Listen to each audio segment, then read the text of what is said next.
take it away. All right, perfect. Thanks, Garth. Thank you guys for joining us tonight too. I always enjoy when Garth invites me to these sessions just to chat with you guys, give you as much information about the process you're probably going through or looking to go through sooner rather than later, and make sure we answer any questions. So just briefly to kind of ground you in my background and experience, have enjoyed over about my 10 years in industry recruiting at Michigan State on behalf of Union Pacific Railroad. So just a quick blip, we're a Fortune 150, so you'll see our benefits really reflect a lot of Fortune 150. We are a historic company, so we're over 150 years old. So our benefit plans, of course, have been very traditional in nature, but over the last, I would say, 5 or 6 years, we've really looked to redesign a lot of them. So you should see some benefits that you would even see in like tech startups and things like that being offered here too. So what I'll walk through tonight is definitely an illustration of things to look for in benefit offerings that employers may be giving you information on or offering to you, and you're wondering, you know, what's the monetary value of this? Is it worth it to me? Or maybe there's no monetary value, but it would make your work-life balance or something that's important to you make an offer worth it. So I'll walk through kind of some high level examples, and then we'll definitely use what Union Pacific offers, or UP as we refer to ourselves, just to illustrate some different benefit plan designs so you guys can get familiar with that on what they may look like. And as Garth mentioned, definitely open to entertaining questions as we go through if they're timely, or certainly at the end. We'll stick around just as long as we need to. So this first slide is just to get you, again, familiar with me a little bit. So this is my family. My husband also works for the railroad. He's a civil engineer. And then we have 2 little guys, Everett and Noah. So this is really what I consider at this stage in my career when I'm looking at benefit packages. However, some of you may be at this stage, some of you may be, just getting out of college, may not have a family or even be thinking about that. But I would encourage you, as you consider benefits, to not only think about what's prudent to you now as maybe a, just about to graduate senior. You may have very different benefit needs or desires than you would, let's say, a couple years down the road when you may be considering having a family. So keep that in mind too, as you look at prospective employers and their benefit plans. Does it fit what you need now? If you think there's some longevity that you would stay at that company, does it fit what you project you'll need within the next few years, 10 years, that sort of thing, as that may definitely change. Okay. So what I want to really talk to you guys about now, Garth kind of foreshadowed for us, definitely medical insurance. Not something that a lot of us love thinking about or think that we may need initially, but you'll see the financial risk without medical insurance can be pretty large. So having a decent medical insurance plan that's affordable and manages your risk is really important. There are several tax advantage spending accounts that often pair with medical insurance or other expenses. So we'll talk through those and really kind of break down what does tax advantaged mean and what benefit does it provide you. We'll also talk through, again, another subject that's not really top of mind for a lot of folks, specifically just coming out of college, and that's life and disability insurance. So something you may not think you need, but can become invaluable if you do need it. And then, of course, retirement savings, which kind of dovetails into financial wellness. The two pair nicely together, however, have very distinct needs and designs. So we'll talk through all of those. Okay, so this first piece is really around medical insurance. So what a very common type of plan design is called a high deductible health plan. You'll see those at most employers these days. Some employers will have that second tier that we'll talk through, which is a PPO or preferred provider organization. But basically what you need to know is the high deductible health plans are going to be paired with tax advantaged savings accounts. And they have several different components that we'll talk through in more detail to get you guys familiar with them. But essentially you're going to pay a premium. This is just what you're going to pay every month to basically have insurance. So essentially it's what you're paying to buy into the insurance plan. Your network of providers is going to be who your doctors or specialists that would be available to you at your in-network rate for your insurance company. Again, we'll talk more about that, but it's essentially doctors who have contracted with your insurance company to offer guaranteed rates of service. And then co-insurance levels we'll talk through, as well as an annual deductible. As the medical plan states, a high deductible health plan typically has a high deductible, so we'll talk through what that means. And then also several of them are paired with prescription coverage. So we'll really dive into that. We'll talk a little bit, again, since they're not as common, about the PPO or preferred provider organization. These are typically going to have a lower premium, or excuse me, a higher premium, because your actual cost of service is going to be lower. So we'll talk through what that means too, okay? So this next slide really illustrates kind of the different components of those high deductible plans that we just talked through and what you need to be mindful of. So essentially, a high deductible, or what we'll call a HDHP design, really starts with the yellow area, which is what we've indicated as what the employee or what you guys would be paying in the plan, is your premium. So this is typically going to come out of your paycheck every month, courtesy of your employer, to pay, again, just your cost for having medical insurance. From there, your employer may offer you what we call seed money into a health savings account, which is basically a checking account designated to pay for medical costs. So we'll talk more through that, but essentially that's going to help you bridge the gap of any bills that you would need to pay related to medical. What bills you're going to pay are going to go towards your out-of-pocket to meet your remaining deductible, okay? So if you think about that, basically, your deductible is you paying for any medical expenses that you incur.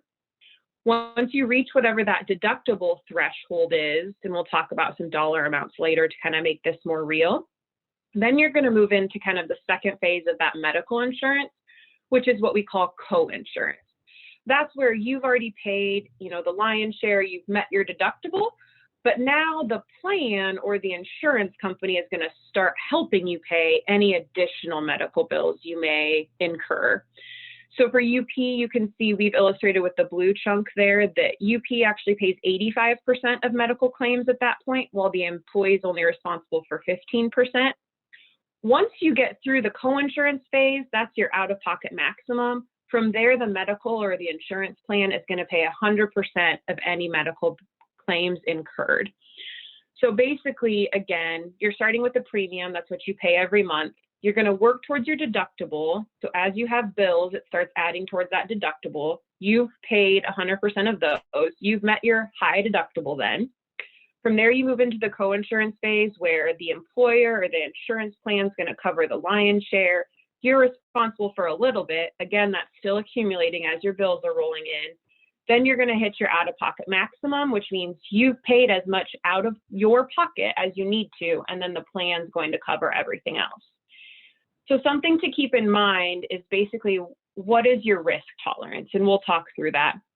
Most college students may not have a lot of medical insurance, so they're willing to go into or medical claims, excuse me, so they're willing to go into one of these plans and just pay their premium. They're not going to have many medical bills, so they won't be in their deductible phase for very much. If something catastrophic were to happen, then they would work through these other phases. So we'll talk through, again, some dollar examples to make it a little bit more real. But before we do that, I do want to touch on the PPO, or the preferred provider option, that is a non-high deductible plan. So this cannot be paired with that health savings account that's that checking account. So you would not receive any funding from your employer there. Typically, it's going to work through the same way. And again, we'll illustrate the dollar amounts here as well.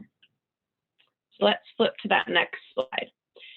So this truly is what you should be looking for when an employer offers you medical coverage. This level of detail should be available to you. If not at the offer stage, you could definitely ask for a little bit more detail, probably talk to that in your negotiating session, or definitely once you join a company, they should have this level of detail so you can decide which plan within their plans makes sense for you, or if you have medical coverage option through another avenue, if you would want to what we call waive or not take an employer's medical plan. So you can see here, I'm going to use the example of our most frequently chosen high deductible plan, typically for folks right out of college, which is going to be the high deductible 2. So it's illustrated in that yellow bucket. So you can see here, there's going to be different rates, whether you cover just yourself, which would be our employee only, or if you have other people that you're covering that would be considered family, you can see the rates there. Other employers may have different tiers, so they may have employee plus 1, employee plus family. Union Pacific's made the determination that you're either a single coverage and employee only, or if you're a family of 2 or a family of 10, it doesn't matter, you're going to pay the same rate. So again, this premium is what will come out of your paycheck every month. So you can see UP's premiums for this high deductible plan are $25 a month, which calculates to $300 a year. That is a very low premium for what you'll see on the current market. UP is very generous in our medical plans. From there, you can see if you're a typical college student, maybe you only go to the doctor once a year for your annual checkup. It's actually required by the government currently, thanks to the Obamacare, you'll probably hear it referred to as, or the Affordable Care Act that was passed under Obama. That any preventive care, so that annual visit, is actually free, and your insurance coverage would pay the cost of that. From there, if you incur any other medical expenses, the employee in this plan is going to be responsible for covering all of those bills that total up to the $4,500. From there, you're going to move into what we call the coinsurance, where the plan or your insurance is going to cover 85%, the employee is going to pay 15% until those bills keep rolling in and you've reached your out-of-pocket maximum, which is $6,000. From there, the plan is going to pay the rest of your covered medical expenses. So as you guys are looking at, what plan do I choose? Worst case scenario, what's my biggest risk? I would definitely make note of how much you're paying every month for premium. Make sure that you've worked that into your budget and it makes sense for you. Then, again, something catastrophic happens, or maybe you have planned medical expenses that you have every year. What's my out-of-pocket maximum that you would be responsible for paying in that year before the medical plan covers? So in this case, I always tell folks, make sure you can afford the $25 a month in premium. Again, not a big ask. And then again, if something catastrophic happens, could you cover a $6,000 medical bill accumulation? And if the answer is yes, then this plan makes sense for you. Basically, the high deductible 1 plan operates the same way. It's just what's your risk tolerance. So you'll see this one has a $48 a month premium. So you'd have to pay that every month in your budget. However, if something catastrophic happens, you're only responsible for $5,000 instead of $6,000. So again, just what's your risk tolerance? How much do you have in savings? And then again, if you pair a health savings account with it, maybe your employer contributes to that, or we'll talk about potentially you contributing to that. Could you build up enough of a savings in that checking account to cover any exposure there? Okay. So this next slide really illustrates that kind of best case, worst case scenario. Here we go. Okay. So the non-high deductible is really the PPO. We didn't talk too much about that on the previous slide, but the premiums are going to be higher because the plan starts paying sooner. So you can see that plan is typically appetizing for somebody who knows they have planned medical expenses and can't pay all of it in maybe the first part of the year. So they want to have the plan start paying for medical expenses a little bit sooner. However, you can see their overall exposure is still $5,140 for that year. Versus the high deductible plan, your exposure is much less. You'll notice also that these high deductible plans, best case scenario, you could actually make money. So the reason that we have it reflected that way is because, again, that seed money UP puts into the HSA actually offsets completely. If you didn't have any medical expenses, you would have more money in your HSA than you would have essentially not spent on medical. And that just keeps rolling over year to year and building so that if you do have a poor year in terms of medical expenses, you have that already built up and can cover some of that risk. Okay. So let's talk a little bit about tax advantaged spending accounts. So the reason we call them tax advantaged means that in some way, either when you're putting money into them or you're taking money out of them, you don't have to pay the income tax that you would have normally if you would have just taken that money on your paycheck. So the government has built in through IRS regulations a couple of different tax advantaged spending accounts. Many of them feature checking account-like features where the money's yours. Typically, the money moves with you. Should you choose to leave that employer, it's going to go with you. It doesn't stay with the employer.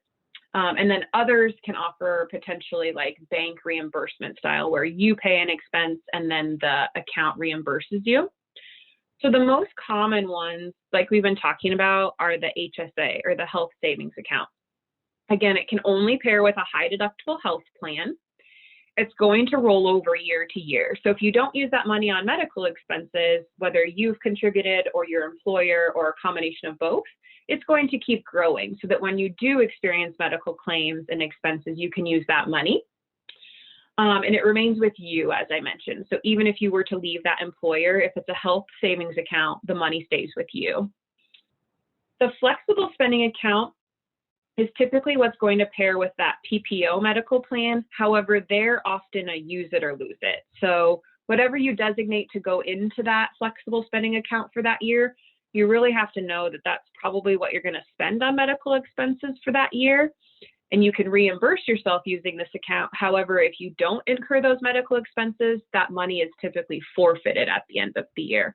So that's a very important one to understand and budget what your medical expenses will likely be. And then transportation spending accounts are often, they were very popular several years back. They're kind of making a comeback. Given COVID, maybe not so much in the last year, given that a lot of folks are working from home.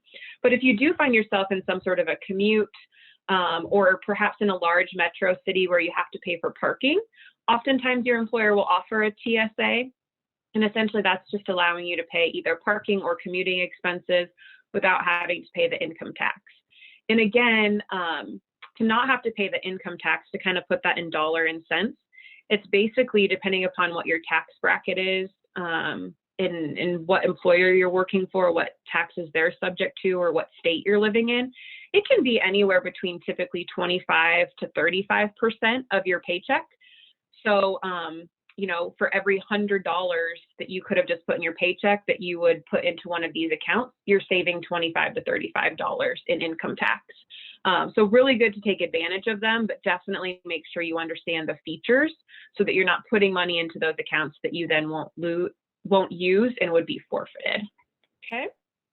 Kaitlyn, before we move forward off the healthcare, Anna May had a question regarding how marriage affects your company-sponsored coverage and cost.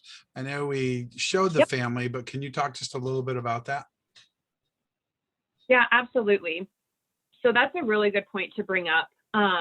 If you're currently married or you will be married at the time of accepting an offer or starting employment, you should definitely be able to add a spouse in most cases or other family members that are tax dependent. However, if you're already employed and then gain a spouse or even a domestic partner for that matter, most plans will allow them to then come onto your plan as long as you tell your employer within 30 days of what we call the life event happening. So a life event would be marriage, divorce, having a child. So most plans are very strict that it has to be within that 30-day window that you notify the plan or your employer. Otherwise, you may lose that opportunity for coverage. So that's definitely something to be very aware of. And then in terms of how it's affected, I'll just use this HDHP2 example. So for us, we have the technical term is what you call an embedded deductible, which basically means once two people in your family each hit their individual deductible, then the whole family moves to co-insurance. However, if you as the employee, or let's say your spouse or a child or your domestic partner were to reach theirs, another person in the family has to meet their individual deductible before the whole family moves. So that person would move to the co-insurance phase and then the out-of-pocket max. So you can see it kind of just keeps compounding. That's a pretty common feature, I would say, is to have that embedded deductible. So does that answer the question, or was there kind of an additional add-on to that that I didn't get? No, I think you've got it. Okay, perfect. Good, good, good. Okay, and then we won't spend as much time in kind of our dental and vision areas because these plans are usually not very customized. Most employers choose to go with kind of an off-the-shelf offering, if you will. So this is pretty typical in terms of what you see. I will say our premiums are pretty decent in this space too. So UP essentially subsidizes or pays a portion of the premiums for all of our plans. So you're only seeing what the employer would be responsible for. You'll see here the premium. So again, same concept, what you're paying just to have the insurance. And then this plan pays 100% of any diagnostic or preventive services. So that's basically your 2 times a year annual dentist appointments. The plan's going to pay 100%. I will tell you it's not as important as you're choosing a plan, but definitely once you get into a plan, you may want to also investigate for your preventive exams. Our plan is generous in that we say you can have 2 anytime in a calendar year. Some plans make sure that you have 6 months, or if it's an annual, make sure you have 365 days since your last one. So just be cognizant of that as you're scheduling your preventive visits, whether they be medical or dental or vision, to really understand that plan feature. Oftentimes your doctor or dentist vision care provider will know that about your plan, so you can ask that when scheduling, but that's definitely something you don't want to make that mistake and then get caught with that bill that you thought was going to be free. You can see here, anything beyond preventive service, the deductible is $50 per person a year. And then we actually have an annual maximum benefit. So the plan will only pay $200 per person for anything in these A, B, and C categories. And then you can see the different designations for different types of services.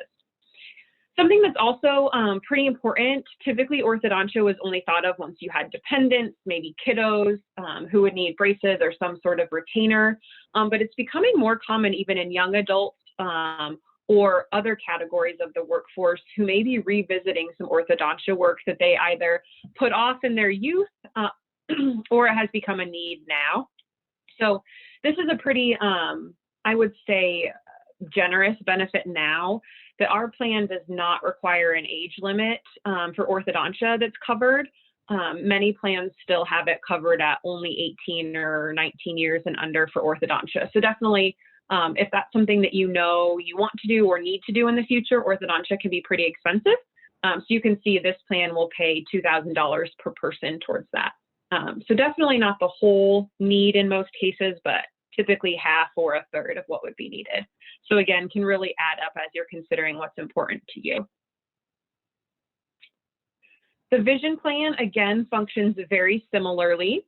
However, you can see, of course, this has it broken out for eyeglass lenses versus frames. And then if folks choose to do contact lenses, so again, allows for some flexibility. But again, I would just look at what's your typical expense in a year, and then what would the plan cover to truly tell you if the plan is worth paying the premium every month. Or if you don't have any vision issues, you don't need a preventive exam, or if you just do your preventive exam, I would just do the calculations to say, is your preventive exam going to be $150? Is your premium going to be less than that? Then it would be worth having some of these plans, even in your younger years. Okay. So moving right along to life and then accidental death and dismemberment. So again, not the most fun of topics. However, again, something that's really important to make sure your loved ones would be taken care of, or at least cover any expenses that you may have should something happen to you. So basically in this space, the basic elements that you want to understand is, again, how much income would your family or loved ones need if you were no longer here? So our UP coverage gives folks what we call a core or basic coverage. It's typically going to be completely covered by your employer. So this is something where This core basic coverage, you won't pay a premium every month. It's just something your employer chooses to do for employees. So that's pretty typical. However, the concept is waning a little bit. So some of your newer companies may not have this kind of traditional approach. So something to be aware of. The UP core coverage will pay out a benefit if something were to happen to you that's equal to 50% of your base salary. So say we offer you $80,000 for your base salary, it would then pay out $40,000. We give the employees to buy up, or what we call obtain voluntary coverage. And so examples of this would be if, again, your salary is $80,000, you can buy multiples of your salary up to 8 times your salary. And so then that would be what pays out should something happen to you. We also offer spouse, domestic partner, and then child coverage as well. And you can see the examples there of the multiples, also driven by the employee's salary. So again, depends on your family situation. If you, don't have much debt, anything like that, then maybe the core coverage that you don't pay for is all you would need. And it's really, again, this is not something fun to think about, but then we would consider it like a burial benefit. So it's just making sure that, again, if something were to happen to you, that your family could cover the cost of a funeral or burial if that's something that's needed in your family or traditions. But definitely as you start adding maybe additional debt, or if you have debt that your family would then be taking on, or if you do have a domestic partner, spouse, that sort of thing, what would they need to take care of anything you have? Or if your income was no longer a part of their budget, how much money would they need till they would be able to cover that typical budget? Okay. And then the next topic we'll talk about is disability insurance. So if something were to happen to you where you were not able to work and earn income, however, you were not deceased, this would be considered disability insurance. So this is a stat that we still like to cite from the Council for Disability Awareness, the government agency. Really, typical folks right out of college think that their odds of becoming disabled are really only 1%, when in fact, it's really 1 out of 4 recent college grads that will experience some sort of disability within their time in the workforce. So 25%. So as you're thinking about, is it worth at least considering or paying into, again, if something were to happen and you weren't earning your income, could you support yourself or perhaps those that are depending upon your income? So some typical types of disability insurance that you'll encounter are kind of twofold. So the first is short-term disability, and then the second is long-term disability. So let's talk about short-term disability, or STD as we call it, first. So a typical plan, or what would be an event that causes you to then be eligible for short-term disability, is typically that you can't work for at least 4 days. So think about if you were to get a cold or a flu, you're typically going to be able to get back to work after 2 or 3 days. But let's say it's something more serious, like a car accident or something like that, where you're going to be out of work for 4 days and you may not have leave to cover it. Your short-term disability would cover your income while you're out. Typically, what's going to be paid to you in terms of the benefit from this insurance would be an amount of salary that is dependent upon how long you've been with your employer. So it's literally probably going to have a chart that says, if you've been with us for 0 to 3 years, we will pay 50% of your salary for 6 weeks. The longer you stay with an employer, typically the more of your salary they'll cover for a longer duration. So it's just increasing the benefit that would be payable should something happen to you. And typically the benefit will extend for 6 months to a year. Once you've reached that, if you're still what we call disabled, which means you can't work and earn your income, then if your company has a long-term disability plan, you would migrate into that plan. So this is pretty, rare and unlikely that someone would cross the threshold into needing a long-term disability plan, but it does happen. So again, this is going to be similar where an employer may cover core coverage like we do at UP, and then the employee has the option to buy up.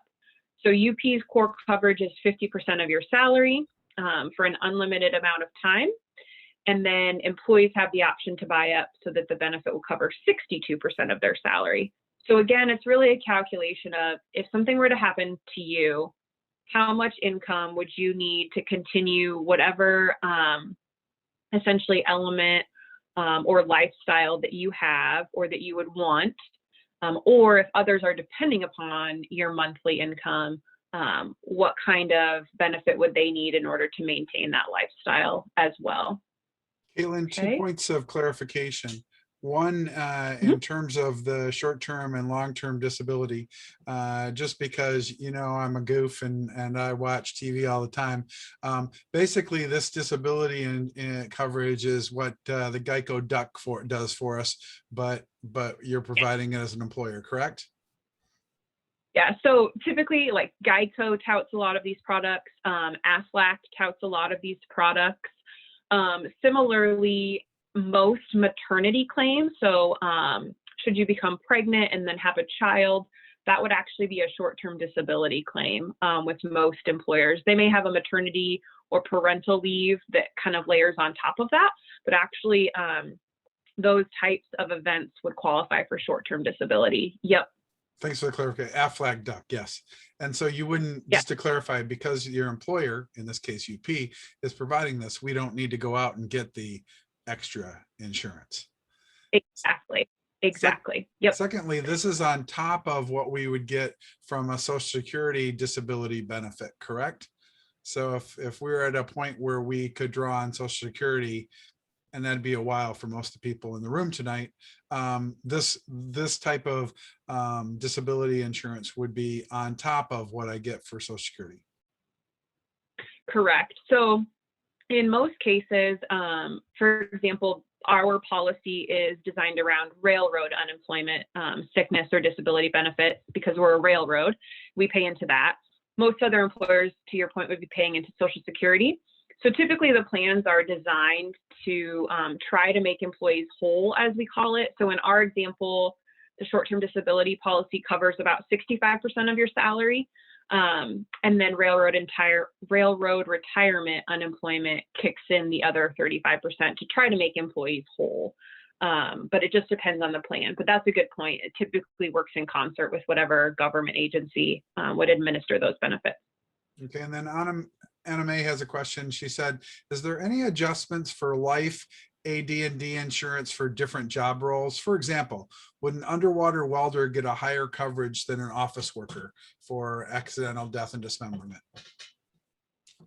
Yeah, so if your question is, does the employer cover differently based on the risk of the job? Most of the time, the answer is no. Because from an employer's perspective, if we're admitting that there's a lot more risk for one job category, what does that say about our safety standards? So typically an employer will not differentiate between job roles or what you do for the company. However, I would argue, depending upon your job role and its safety record, it may determine what level of coverage you choose to provide. Another thing to mention in there, because insurance is all about risk, right? You're hedging your risk, and the insurance company is basically calculating your premium based on what they think your risk is. So it's all about, what's likely to happen. So in most cases, a large employer, because of the amount of people that they cover, will have very attractive premiums and very attractive rates. Versus if you were to go out and get the same policy on your own, you're one buyer for that insurance company. So you really don't have the bargaining power that your employer would. So typically these types of plans, you're probably going to get a much better rate in this, what we call a group policy atmosphere, going with your employer plan. That will also have eliminated some of that risk from the insurance company's perspective of, I'm going out as an underwater welder buying my own plan versus I'm in my employer's plan as an underwater welder and I'm lumped in with all of these administrative functions. So I would say if you're going into a safety sensitive industry, these policies should definitely be on your radar, and you more than likely will be more attracted to your employer's policies than you would trying to purchase something on the open market individually. Good question. Thank you. Yes. Okay. So now we'll jump into something that's a little bit more exciting in terms of how do we build your wealth and make sure that you're set up for retirement, right? So we're all excited about working, but at the end of the day, how do we work to make sure that we can have fun and maintain a lifestyle when we're ready to not be working? So really the main, I would say, product or benefit that will mostly be offered to recent college grads right now is really around 401k and thrift plans. Depending upon the industry that you go into, you may hear about pensions. If your company does have a pension, chances are it's probably for folks that are already in its workforce, and it's probably not offering that benefit to new entrants. So similar to UP, we closed our pension plan to new entrants a couple of years ago. And really that's all around risk calculations too, right? So pensions historically pay out very well. However, the company has to fund them wholly themselves. So they're very expensive propositions. You may hear about pensions in the auto industry. Up where you guys are, it's probably common. I believe most of them, if not all of them, are closed to new entrants as well. So what employers are offering in their place that is much more I would say intuitive to an employer's cost structure, as well as offer employees a lot more flexibility in how their funds are invested and making sure they understand that it's invested fully so that it pays out a benefit for them. Much better equation in the 401k, or what you may also hear as thrift plans. Okay, so you'll note too, I have kind of that subheader up there that it's really free money. So definitely make sure day one, you understand what the 401k or thrift plan looks like and when is the soonest you can enroll. Most of them are really going to be investment plans, and we'll talk a little bit more about that. It's really going to be a mix of stocks and bonds. If most of you haven't been in like an entry-level finance class or don't have this as your hobby, a very quick way to basically determine what your mix will be. Basically, stocks are always more risky, bonds are less risky. So the typical investment advice, and again, I'm not a financial advisor, but the typical industry advice would be the younger you are, you want your wealth to grow, but you have more time to experience a little bit more risk in hopes that that gives you a greater payoff. So you are probably going to be heavily invested in stocks, less invested in bonds. As your career progresses and you get closer to retirement, your mix will start shifting the opposite way. So you'll have less stocks because you want to be more risk adverse. You're getting closer to retirement. You need that money to be there. You don't have time on your side to kind of wait for those investments to mature. Most 401k or thrift plans will offer you what we call target date retirement funds. So that will be really something you guys may want to key in on, at least to get you started and enrolled. And then from there, if you want to learn more and do more of your own investments, you definitely can. But look for those target date funds. It's automatically going to align you where you need to be based on your age, which then equates to when you'll likely retire. So most of them are attuned to have folks retiring around age 65, but again, you can adjust that as your career progresses. So something to be cognizant of here too, typically they're a blend of employee contributions and the company match. So the company match is your ticket to that free money. Essentially what it does is contributions that you put in, the company is going to match those, and you'll want to understand what that match is. A very easy one is be what we call dollar for dollar or 100% match. So you put in 6% of your salary, we'll match it dollar for dollar. So if you think about it, just by doing that, you're gaining an additional 6% of salary into your 401k plan. Keep in mind, your 401k plan or thrift plan is your money. So once that money's in there, it's yours. There may be some what we call vesting retirements, which would say you need to be with the company for 3 years, 5 years in order to take that money with you should you leave. But for example, UP's 401k plan does not have any vesting requirements. So once that money's in there, it's yours, okay? Including the money that UP has kicked in.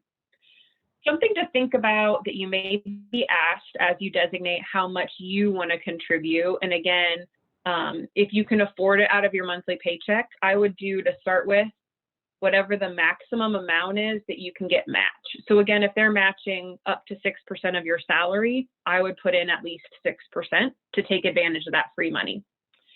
What you'll be asked when you typically designate how much you want to put in form of contributions, you'll be asked whether you want to do it pre-tax or Roth. So pre-tax, again, tax advantage savings here, means you're going to put it in and then your employer is going to calculate your income taxes. So you're not paying income taxes on that money. Now there's a little bit, again, tax law can change by the time we all retire, you guys retire, but typically then you're going to be taxed on it coming out. Versus Roth, you're going to pay employment taxes up front and it's not going to be taxed when you come out. So I would say a pretty safe bet for folks coming right out of college is to do the pre-tax, save the taxes up front when you need those extra dollars. You're just getting started. You may have student loans. So take the pre-tax savings up front. And then in a few years, evaluate if you may want to change that based on what you think your tax situation may be when you retire. Okay. So again, you're going to select what your investments are. Again, those target date funds are pretty safe in terms of bet, but however, you're going to bear the investment risk. So if the stock market tanks, that is part of the investment risk. But again, you guys have so long until you retire that typically that's made up. So again, this is not a short-term win. This is a long-term kind of marathon approach. We talked a lot about the company match already. And then not super common, but it is in the Union Pacific plan. We do a non-elective contribution as well. So you can see on the right-hand side, we have an example of what we would provide. So the dollar for dollar match, but then we also kick in an extra 3% of salary just at the end of the year for anybody who is currently employed with us and enrolled in our thrift plan. So you can really see here between the employee contributing 6% of their salary, if they made $75,000, UP is going to match that. So that's a free $400 or $4,500. Then that end of year contribution, again from UP, the $2,250, your total contributions towards your retirement savings is $11,250. And that is just pure contribution. So again, it's an investment. So you're hoping that you've made some additional gains on top of that, given your mix of stock and bonds. So really good opportunity. Definitely encourage you to take advantage, especially if there's a match. Some other benefits that I just want to make you guys aware of that can really save you money or just make your life easier as you're transitioning from college to the workforce. If your company has a benefits concierge, so typically this would be like a one-stop shop where you can say, here's my situation, what benefits are available. That may be there for you, so you don't have to figure it out yourself. Many companies are offering just voluntary financial planning workshops. So they'll bring like a Vanguard or a T. Rowe Price in and just offer some basic financial advice. Definitely take advantage of those. Annual benefit statements to say, here was what your total benefits package looked like all in this year. So kind of a nice check for you. They may have the opportunity to buy company stock if they're publicly traded. And then discount programs. This is huge for UP employees. Pre-pandemic, our travel discounts were our highest utilized. So big partnerships with like Southwest and United. Right now, we actually have a Netflix discount, and that is our top discount program. So very much COVID related, but just some really good opportunities to save some cash on things that you would probably be buying anyway. So again, just leveraging that buying power there. So I think, yes, that takes us to the end of the slides that I prepared. So definitely, as Garth mentioned, want to open it up for any other questions related to this content or in this realm that's not related to the content. Feel free to ask.